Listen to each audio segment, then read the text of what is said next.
Gloria a Jesús, gloria al Señor. Gracias a todos los que nos están viendo, gracias a todos los que hoy están adorando al Señor con nosotros, están alabando al Señor con nosotros. Hoy hemos cantado un oldie,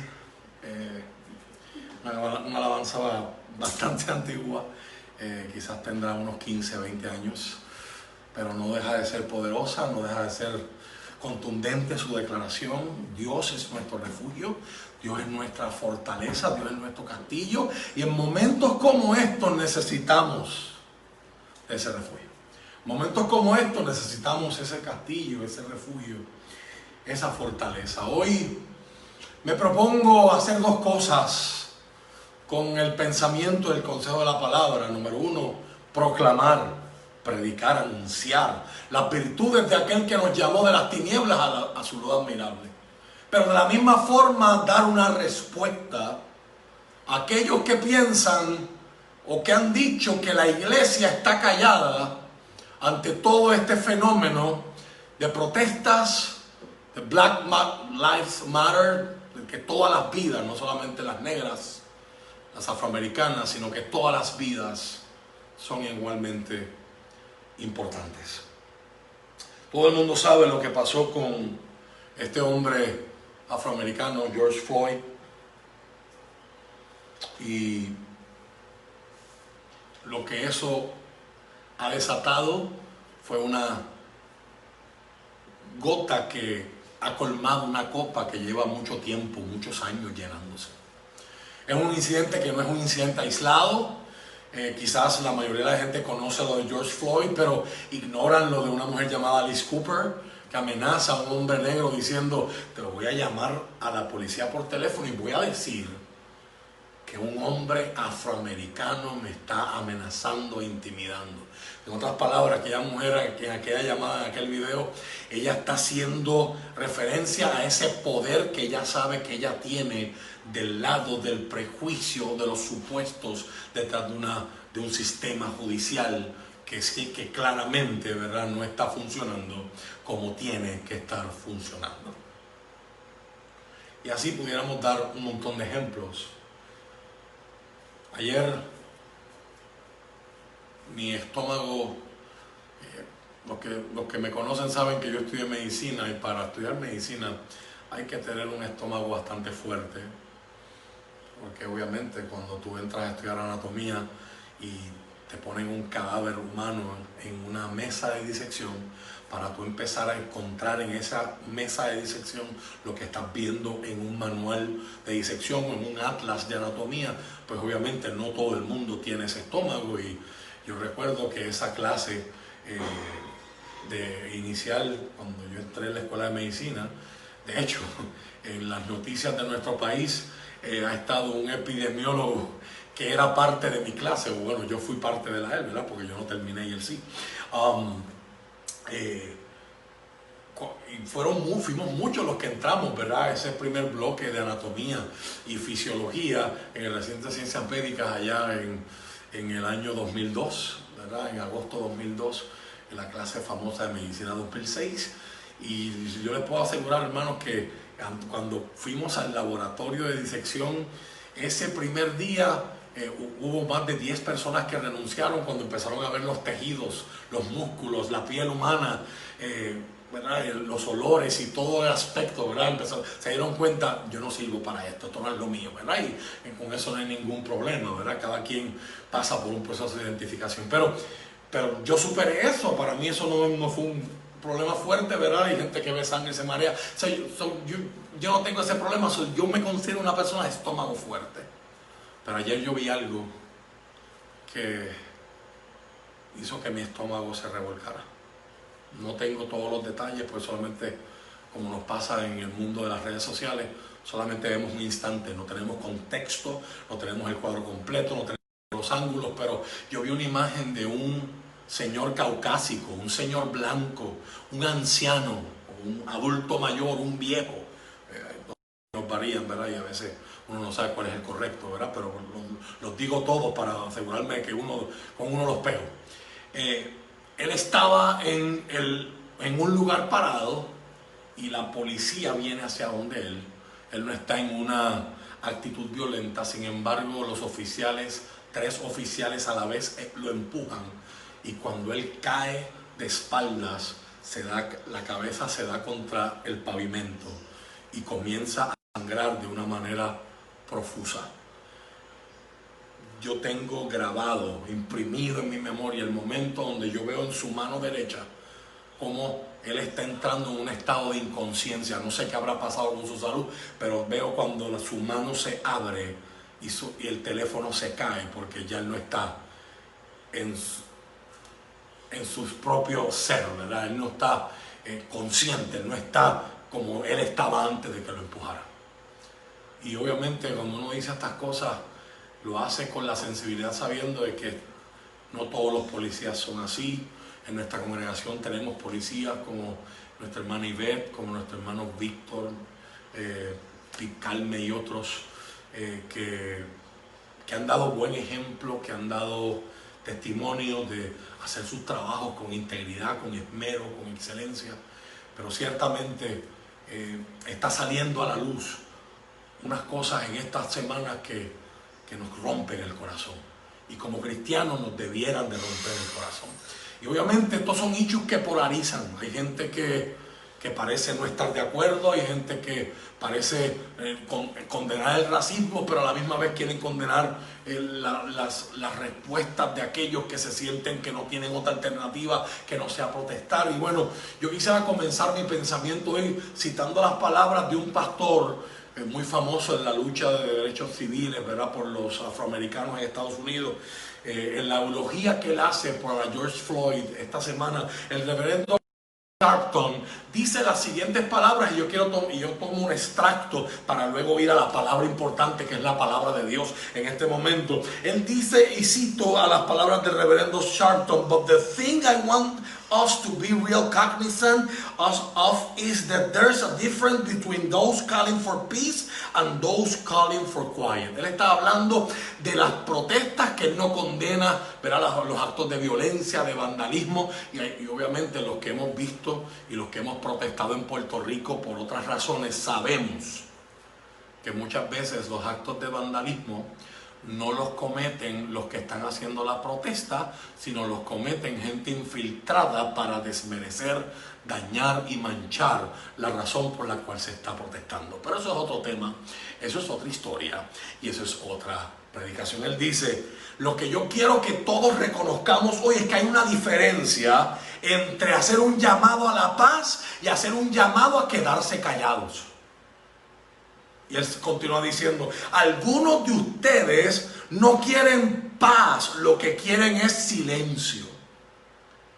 Ustedes quieren que nos callemos y suframos en silencio.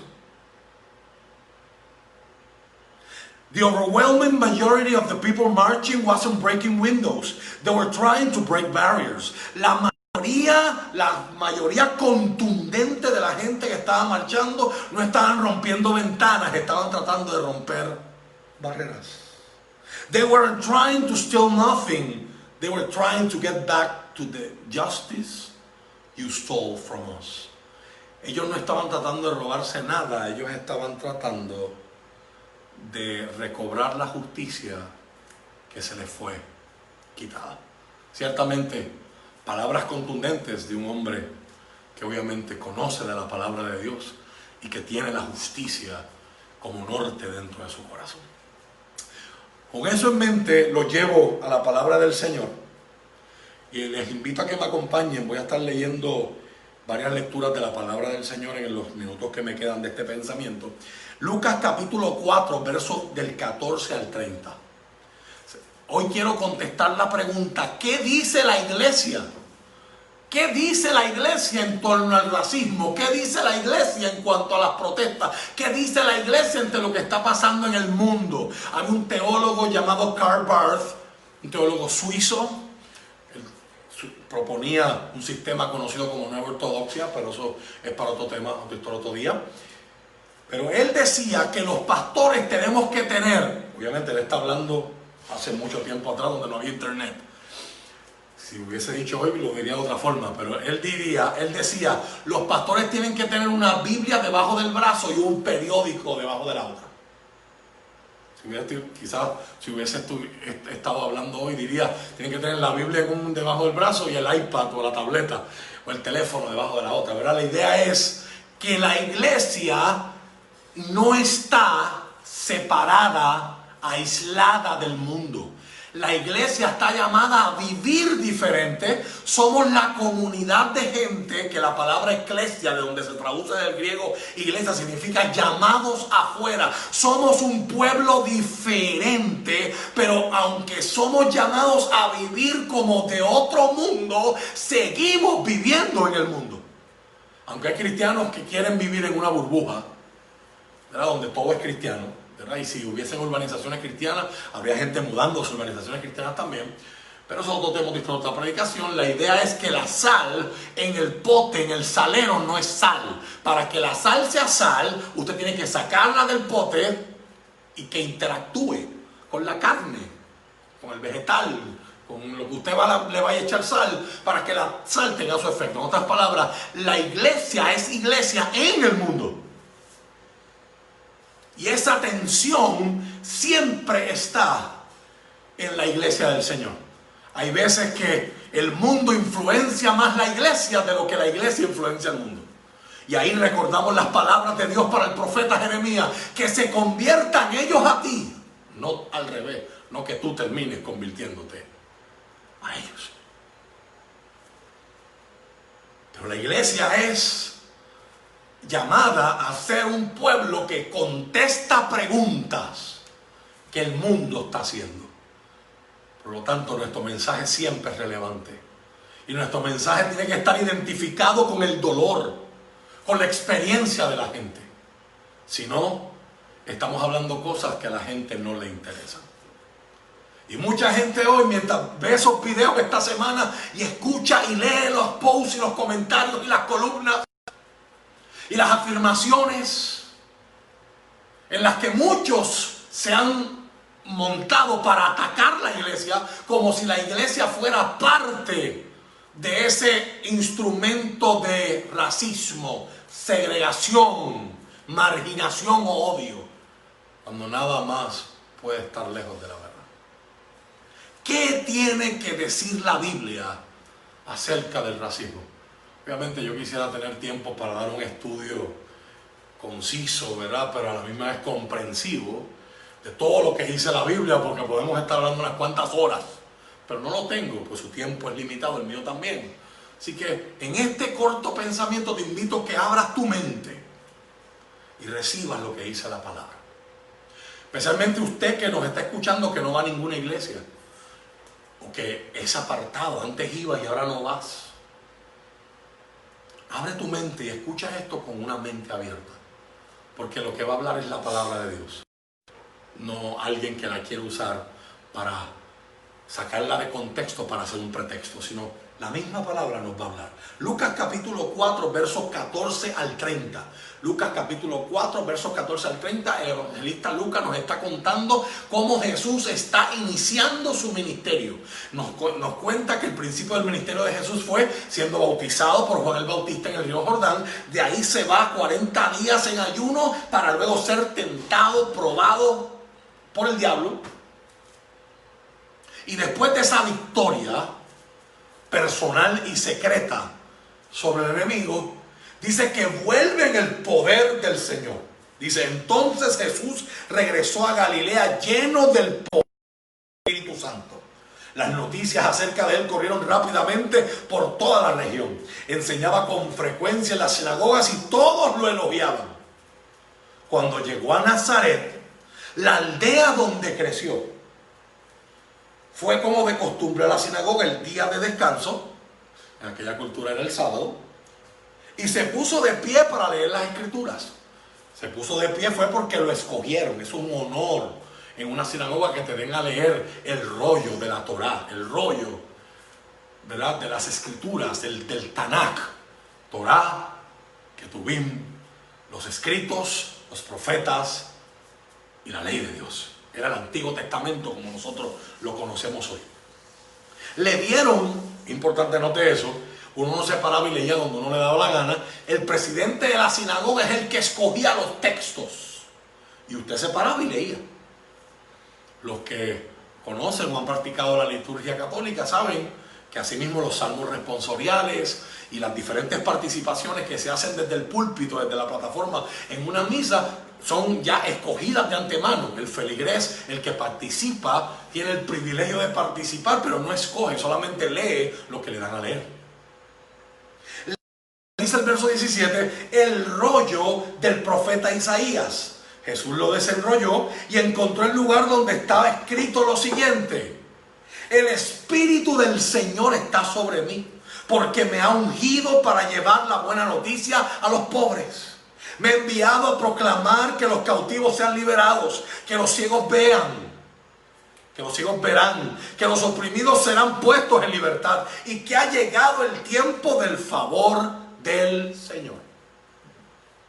Esta expresión es bien interesante para mí, porque los que conocen un poco de palabra saben que Jesús está citando de Isaías capítulo 61 verso 1. Si usted lo lee en su casa, usted se va a dar cuenta que el verso Jesús no lo lee completo. Jesús está haciendo lo que se llama una redacción. Jesús está escogiendo lo que va a citar y lo que no, lo que es pertinente y lo que no. ¿De qué usted habla, pastor? El verso de Isaías, esa porción termina diciendo, después de anunciar el año de la buena voluntad, del favor de Dios nuestro, dice, anunciar el día grande y espantoso de la venganza de Dios, de la ira de Dios. Jesús no lee esa parte, porque eso no es lo que le competía a su ministerio en aquel momento histórico. Eso la Biblia lo tiene separado para un tiempo futuro. Jesús lee la historia donde el profeta Isaías delimita la función de ese Salvador escogido y separado. Eso es lo que significa ungido. Ese Salvador consagrado, santificado por Dios, que viene a hacer todas estas cosas. Y todas y cada una de estas cosas se resumen en una palabra: justicia. Dice el verso 20, lo enrolló de nuevo, se lo entregó al ayudante y se sentó. Todas las miradas de la sinagoga se fijaron en él. Después Jesús comenzó a hablarle sentado con autoridad. La escritura que acaban de oír se ha cumplido este mismo día. Las palabras, yo soy el que vine a hacer esto. Verso 22. Todos hablaban bien de él y estaban asombrados de la gracia con la que salían las palabras de su boca. Estaban impactados, estaban impresionados, estaban siendo bendecidos. Pero luego empezaron las preguntas. ¿Cómo puede ser?, preguntaban. ¿No es este el hijo de José? Entonces Jesús les dijo, seguramente ustedes me citarán el proverbio que dice, médico, cúrate a ti mismo, para decirme, haz milagros aquí en tu propio pueblo, como los que hiciste en Capernaum. Pero les digo la verdad, ningún profeta es aceptado en su propio pueblo. Sin duda, muchas viudas habían necesitadas en Israel en el tiempo de Elías, cuando los cielos se cerraron por 3 años y medio y un hambre terrible devastó la tierra. Sin embargo, Elías no fue enviado a ninguna de ellas. En cambio, lo enviaron a una extranjera, a una viuda de Sarepta de la tierra de Sidón. También había muchos leprosos en Israel en el tiempo del profeta Eliseo, pero el único sanado fue Naamán, un sirio. Al oír esto, la gente de la sinagoga se puso furiosa, se levantaron. Mira cómo cambió el estado de ánimo. De impactados y maravillados con él, ahora están furiosos. Se levantaron de un salto, lo atacaron y lo llevaron a la fuerza hasta el borde del cerro sobre el cual estaba construida la ciudad. Yo tuve el privilegio de estar allí. Se llama hoy día el Monte de la Trepidación en Nazaret. Lo llevaron hasta el borde del cerro sobre el cual estaba construida la ciudad y querían arrojarlo por el precipicio. Pero él pasó por el medio de la multitud y siguió su camino. O sea que hay una implicación de que Jesús manifiesta su poder para librarse de esa angry mob, de esa multitud furiosa que quería lincharlo, que querían matarlo. Si usted no ha entendido lo que está pasando aquí, déjeme darle la versión del mismo incidente que da Marcos en su evangelio en el capítulo 6, versos del 1 al 6. Jesús salió de esa región y regresó con sus discípulos a Nazaret, su pueblo. El siguiente día de descanso comenzó a enseñar en la sinagoga y muchos de los que le oían quedaban asombrados. Preguntaban, ¿de dónde sacó toda esa sabiduría, poder para realizar semejantes milagros? Y se burlaban. Es un simple carpintero, hijo de María, hermano de Santiago, José, Judas y Simón. Y sus hermanas viven aquí mismo entre nosotros. Se sentían profundamente ofendidos y se negaron a creer en él. Jesús les dijo, un profeta recibe honra en todas partes menos en su propio pueblo, entre sus parientes y entre su propia familia. Y debido a la incredulidad de ellos no pudo hacer ningún milagro allí. Una expresión teológica bien interesante, o sea, de que Jesús como Dios se autolimitó para condicionar su poder a la fe de ellos, excepto por poner sus manos sobre algunos enfermos y sanarlos. Y estaba asombrado de su incredulidad. Después Jesús fue a la aldea, de aldea en aldea, enseñando a mucha gente. Yo creo que usted entiende este caso. Nuestro Dios, lo primero que la Biblia tiene que decir, y no estoy hablando ahora de la Biblia en términos de cronología, porque si usted se va al Éxodo, si usted se va a Levítico, si usted se va a Números, si usted se va a Deuteronomio, esta sociedad llamada pueblo de Israel que se está formando por Dios en un pacto. Yo seré su Dios, yo voy a cuidar de ustedes en el desierto si ustedes me obedecen. En esos mandamientos Dios comienza a dar unas limitaciones para una sociedad que hasta el sol de hoy siguen siendo objeto de estudio en escuelas a nivel secular. Yo me recuerdo, yo me sorprendí cuando en la clase de salud pública, en la escuela de medicina, presentaron a Moisés como el primer caso de un salubrista de la historia, el primer líder que da leyes escritas para la higiene. Si usted va a Números, hay hasta leyes de cómo trabajar con los desechos humanos para que el pueblo no se contaminara, para mantener una higiene. O sea, un Dios detallista que está dando todo. Y si usted lee esos textos, una de las cosas que dice es, no prestarás con interés. O sea, en la visión de Dios, los bancos, los prestamistas y los usureros no existirían. No habría tanta gente embrollada o esclavos como la mayoría de los que hoy estamos viendo esto somos. Dice el proverbista, el que toma prestado se convierte en esclavo de aquel que presta. Pero también eso es otra historia. Hay leyes específicas de cómo trabajar con las viudas, cómo trabajar con los extranjeros, porque cómo tú tratas los extranjeros era una medida que traía honra o deshonra a tu pueblo y a tu sociedad. Así que la Biblia completa tiene el tema de justicia desde principio a fin. De hecho, la palabra justicia viene del hebreo mishpat. Y mishpat, aunque se traduce al español como justicia, es igual que la palabra shalom, que la traducen como paz, pero eso no abarca el sentido completo de lo que la palabra quiere decir. Shalom significa que todo en tu vida esté marchando como se supone que esté marchando. Te deseo que todas las áreas de tu vida estén siendo bendecidas. O sea, ese es el equivalente del famoso Dios te bendiga puertorriqueño. Aunque la gente lo repita sin saber lo que está diciendo. Por eso donde monitor la aplicación. Así que mishpat es la palabra para, no solamente se traduce en hebreo como justicia, se traduce como sociedad. Mishpat es una vida que es compartida en común. O sea, Dios diseñó la vida. Es más, desde el mismo Génesis, Dios solo produce vida. Pero cuando crea al hombre a su imagen y semejanza, crea al hombre y a la mujer. El hombre no puede dar vida solo, la mujer no puede dar vida sola. El hombre y la mujer tienen que unirse en compañerismo para producir nueva vida. Una expresión de mishpat, una expresión de justicia, una expresión de colaboración. O sea, Dios mismo colabora con Dios mismo.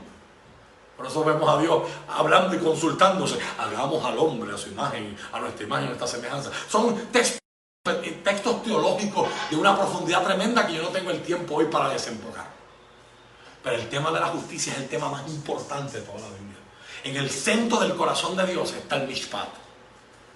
Un solo Dios, un solo pueblo, una sola tierra, colaborando unos con otros, con el ambiente, con la tierra, unos con otros, dándole gloria al Señor.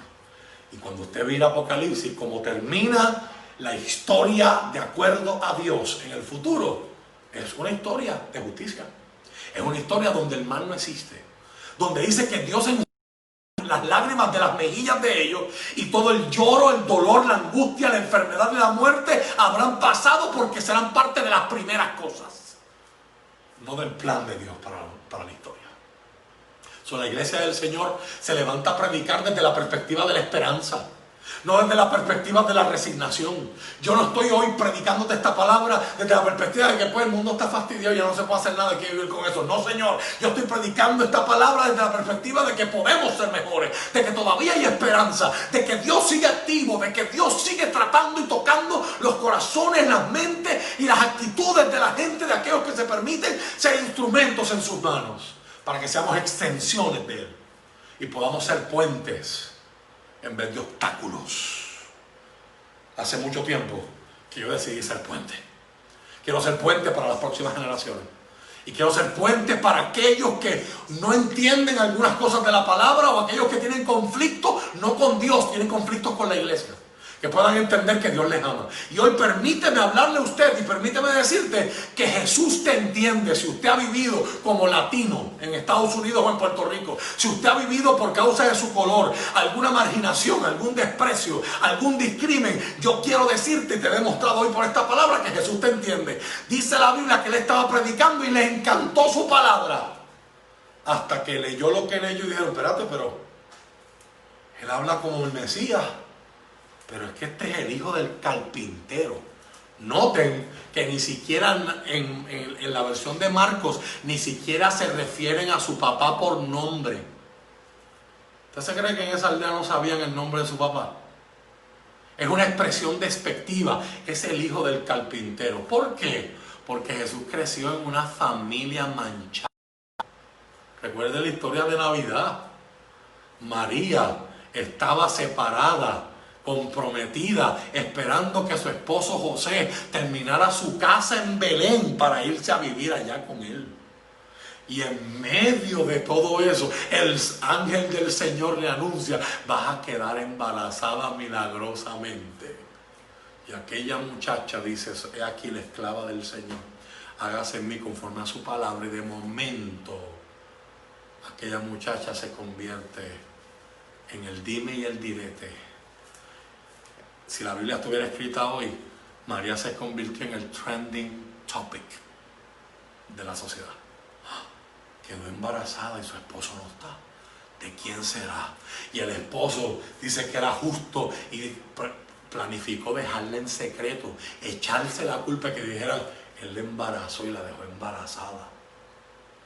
Y perder su honor, perder su nombre. Pero el Señor se le apareció en sueño, y gracias a lo que Dios le habló y él creyó, este hombre estuvo dispuesto a soportar vergüenza, humillación, marginación. Jesús creció criado por un padrastro. ¿Cuánta gente hoy ahora mismo se le está ocurriendo un cortocircuito en su cerebro porque no habían realizado esto, no se habían dado cuenta de que nuestro Dios creció en un hogar no tradicional? Como si la Biblia estuviera escrita para hoy en vez de para el tiempo que se escribió. Donde hoy los hogares no tradicionales, yo creo que son más frecuentes que los tradicionales. Jesús creció bajo un padrastro y creció en una familia marcada con un asterisco, una mancha, una duda. ¿Ese hijo habrá sido de José o habrá sido de otro hombre?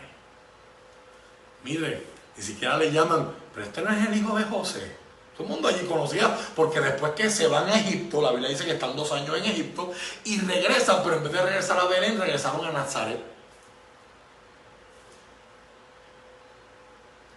Y allí todo el mundo los conocía. Esto no era una aldea, esto no era una Nueva York donde vivían 30 millones de personas. Estamos hablando de una aldea donde todo el mundo se conocía. Ni siquiera le llaman José, pero Dice que viene a vendar corazones, que viene a dar vista a los ciegos, que viene a decirle a los que están cautivos que no tienen por qué seguir cautivos. Pero este no es el hijo de José. O sea, lo que a ellos les chocó no fue el mensaje.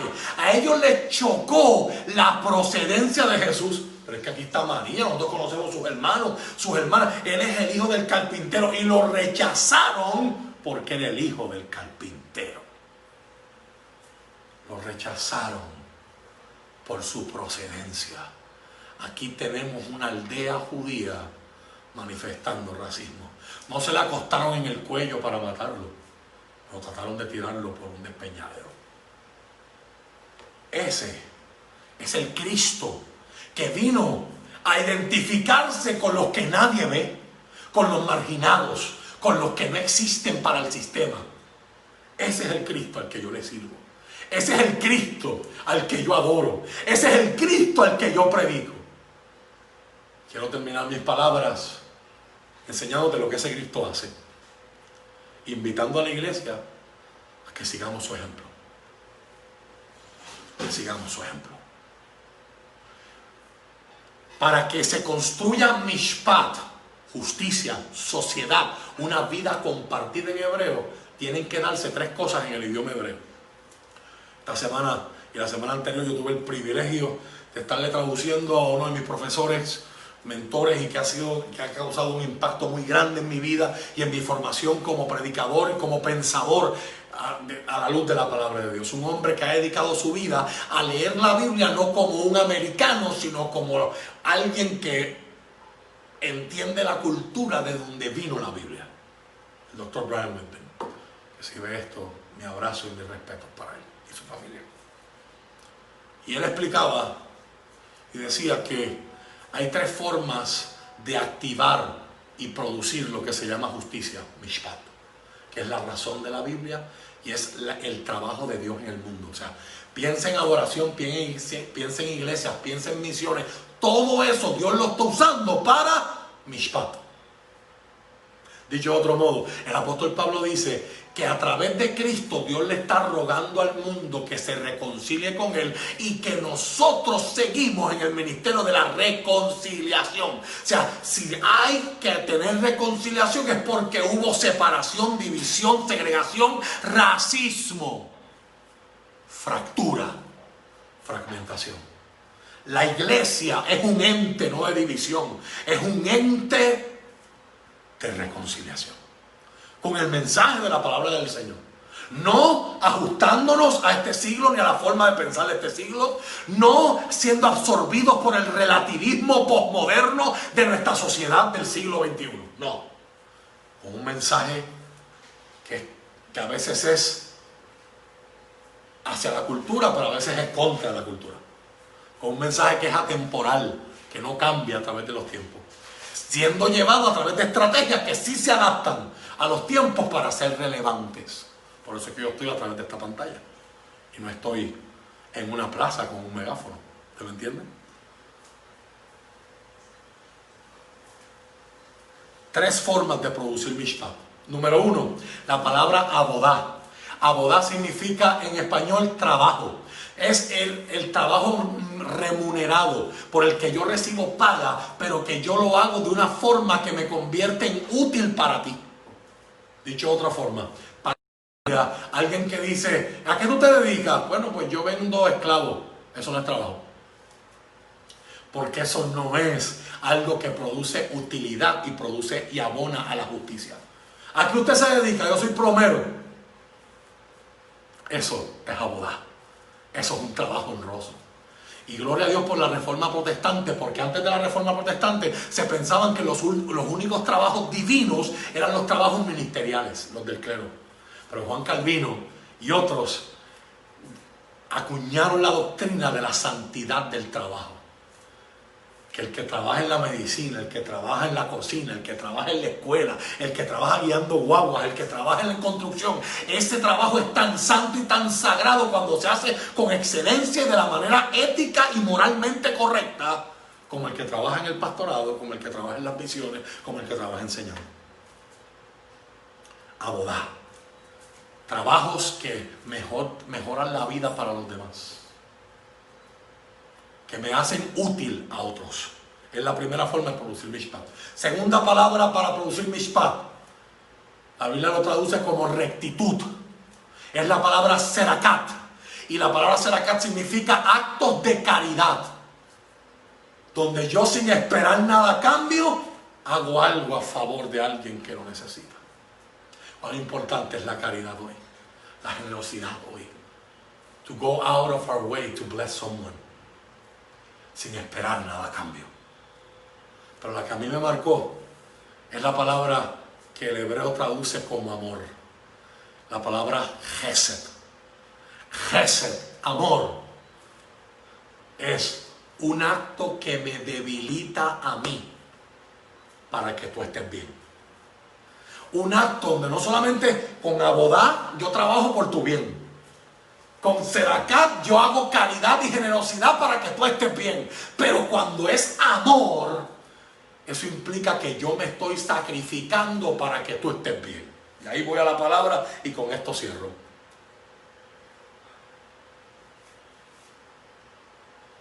La palabra del Señor declara en Mateo capítulo 8, verso 1. Al bajar Jesús por la ladera del monte, grandes multitudes lo seguían.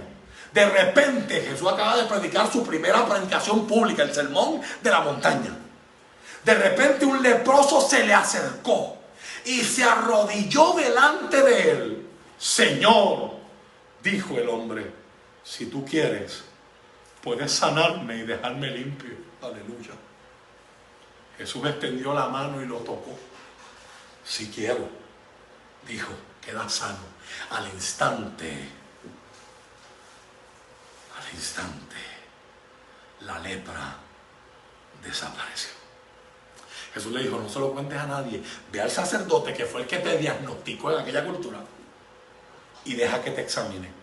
Lleva contigo la ofrenda que exige la ley de Moisés, que son sanados de lepra. Esto será un testimonio público de que has quedado limpio. Mire qué expresión poderosa. Si usted conoce algo de la cultura de Israel, sabe que al igual que hoy con los casos de COVID y el famoso distanciamiento social, que a todos nos tiene hasta aquí, pero es un mal necesario, hay medidas de separación. Y al igual que en Israel, hay un montón de cosas que hoy se pensaba, que hace un mes se pensaban sobre el COVID, que hoy no se piensan.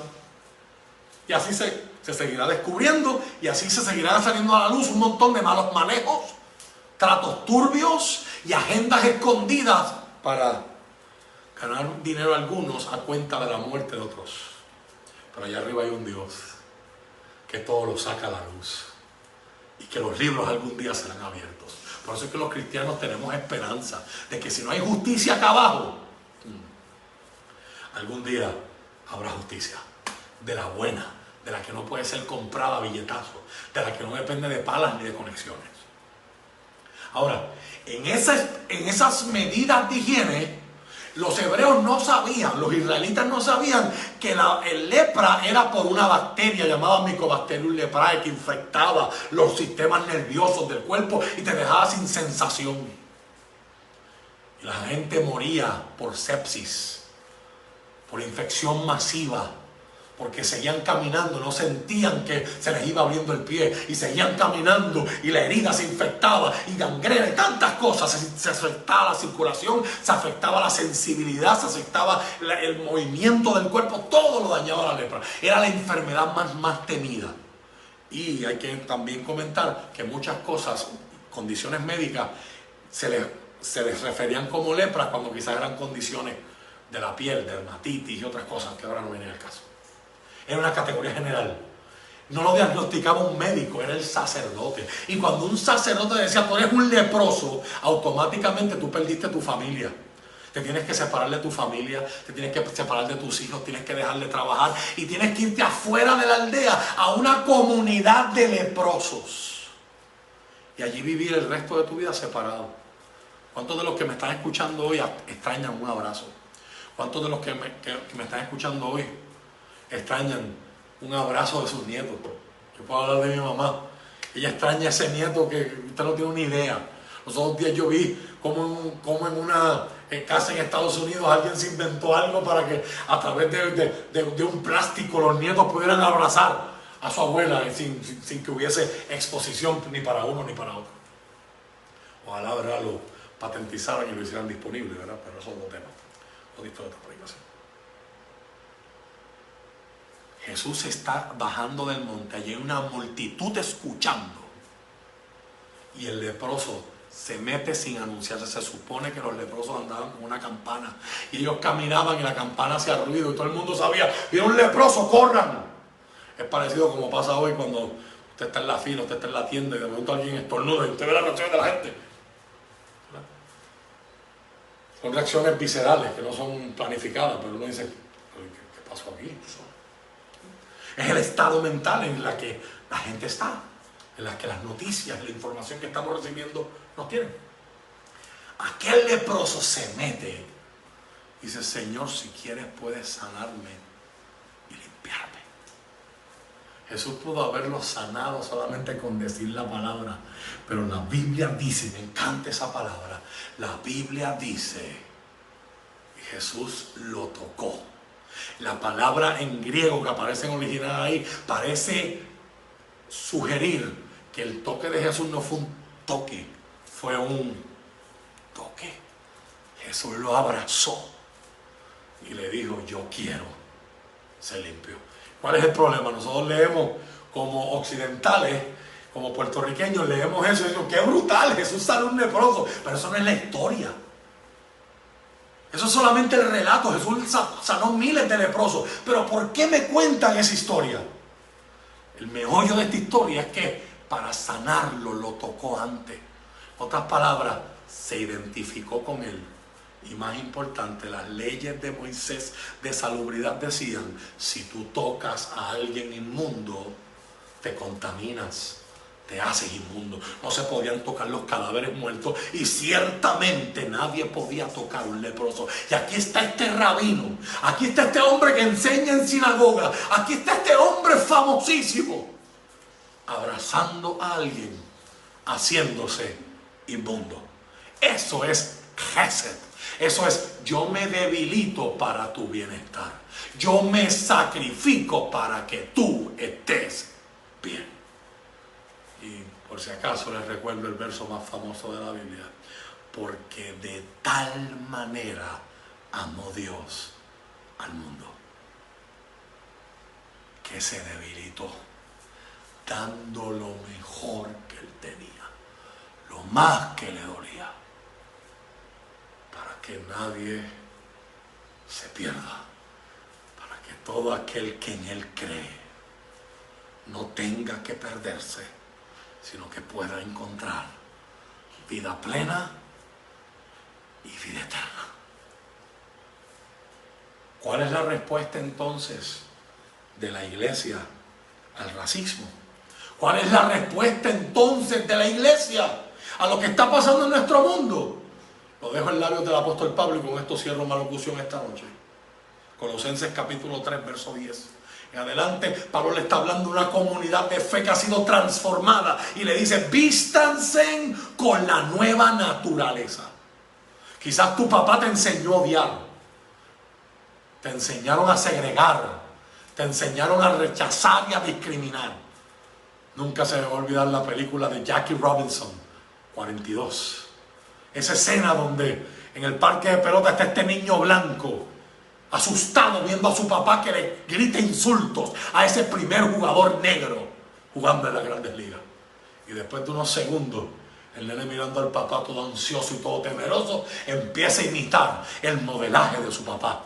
El racismo no se hereda, el racismo se aprende. El odio no se hereda, el odio se aprende. Pablo dice a esa comunidad que está llena de gente quebrada, gente dañada, gente rota como usted y como yo, que ninguno somos perfectos y todos, el que no tiene dinga tiene mandinga. Pablo dice: tienen que vestirse, tiene que haber una decisión consciente de vestirse con una nueva ropa. Pero ya no estamos hablando de trajes, estamos hablando de una nueva naturaleza, y se renovarán a medida que aprendan a conocer a su Creador y se parezcan más a él. Su Creador no odia. Su creador no separa, su creador no es racista. En esta vida nueva, dice el verso 11, no importa si uno es judío o gentil. Gentil era un término despectivo de los judíos para los que no son judíos. En esta nueva vida, no importa si uno está circuncidado o no circuncidado. Aquí estamos hablando de los cristianos versus los judaizantes de aquel tiempo. Si es inculto o es civilizado. En otras palabras, si habla griego o no habla griego. En el primer tiempo hablar griego con Inés es como hablar inglés hoy. Los bárbaros eran los que no hablaban griego. Era gente, se le consideraba salvaje, menos inteligente porque no hablan el idioma del imperio.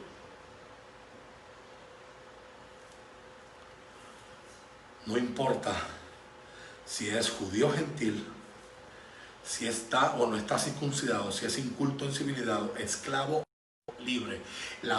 Un mismo verso, se llaman versos paralelos.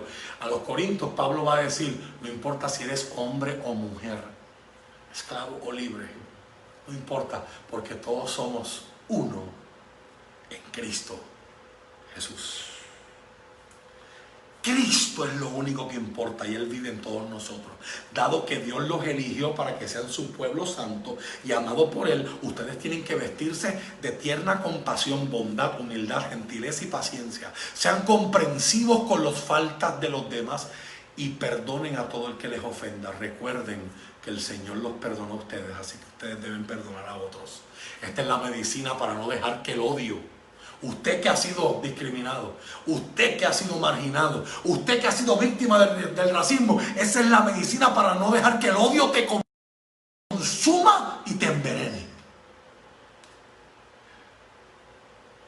Sobre todo, vístense de amor, lo cual nos une a todos en perfecta armonía.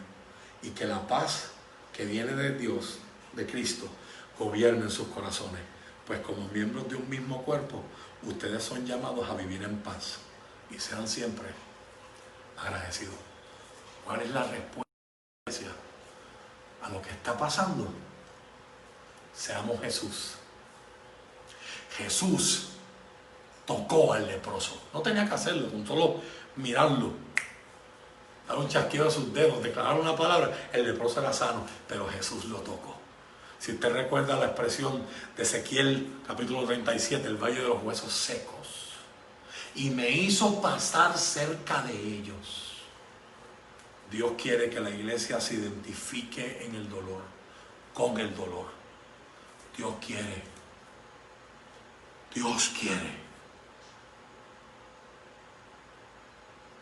que seamos sensibles al que está sufriendo.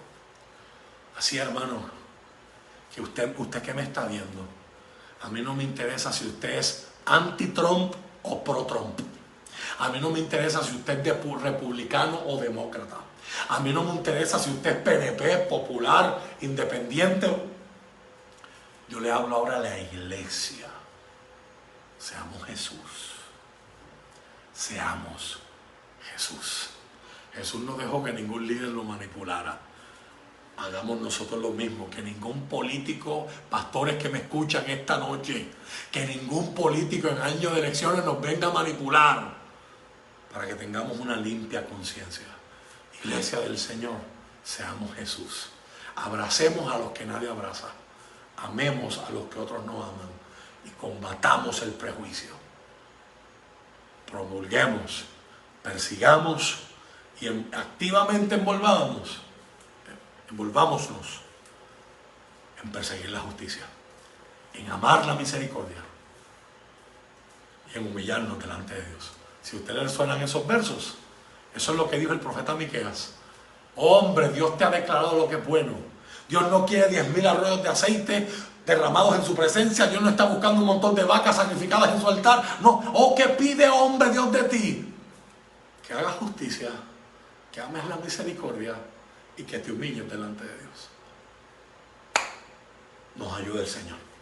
Estamos viviendo tiempos de crisis, tiempos peligrosos, pero tiempos de oportunidad para mostrar el amor de Dios, para bendecir a aquellos que nos maldicen, para hacer diferencia en medio de un mundo que está en tinieblas y necesita desesperadamente que se manifieste el amor de Jesús. Si usted lo ha experimentado, muéstrelo para adelante.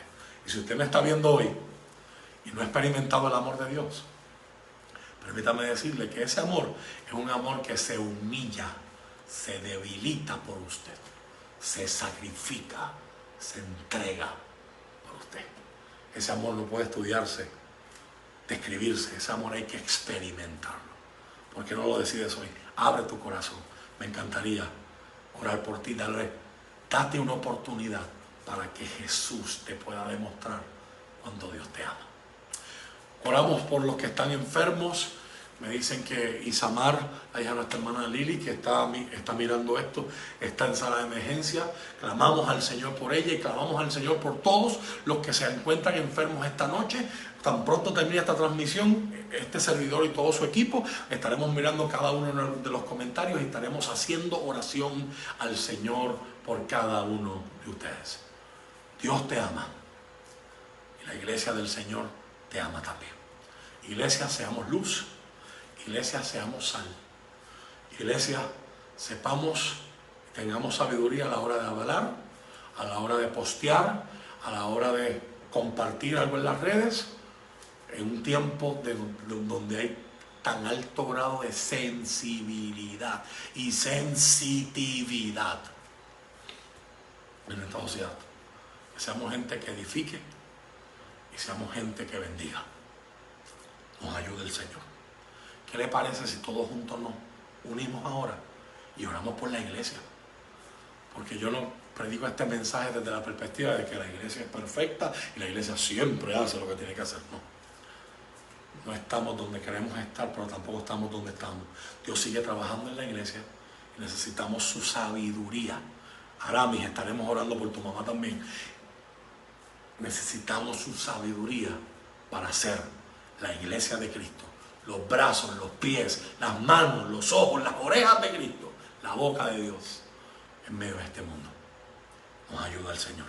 Padre, en el nombre de Jesús, gracias por el privilegio que me das de predicar esta palabra. Gracias por los hermanos que nos han escuchado. Gracias por la gente que se ha conectado. En esta hora levanto delante de ti a aquellos que hoy están en aflicción, aquellos que hoy están en dolor, aquellos que hoy están en enfermedad, aquellos que hoy están pasando momentos difíciles. Enviamos tu palabra, Señor, y pedimos, Padre amado, que tu presencia sea manifestada en medio, Señor, de lo que ellos están viviendo. Que sepan que no solamente tú tienes la solución, sino que tú te haces presente y te identificas con nosotros y atraviesas con nosotros nuestros momentos y nuestros escenarios de dolor. Padre, en el nombre de Jesús, que tu iglesia pueda ser la iglesia. Despiértanos, avívanos, nos humillamos, Señor, pedimos perdón como tu pueblo, pedimos perdón por nuestro. Pedimos perdón por los prejuicios, pedimos perdón por la corrupción, pedimos perdón por el racismo, porque eso no solamente está por allá, eso está dentro de todos nosotros y se llama pecado. Pedimos perdón. Nos hacemos parte del problema porque queremos ser parte de la solución. Y hoy nos humillamos delante de ti y pedimos, Señor, avivamiento para todos los países del mundo. Y suplicamos, Señor, que avives tu obra en medio de los tiempos y en medio de estos tiempos en Puerto Rico la hagas conocer en el nombre poderoso de Jesús, en el nombre de Jesús, amén.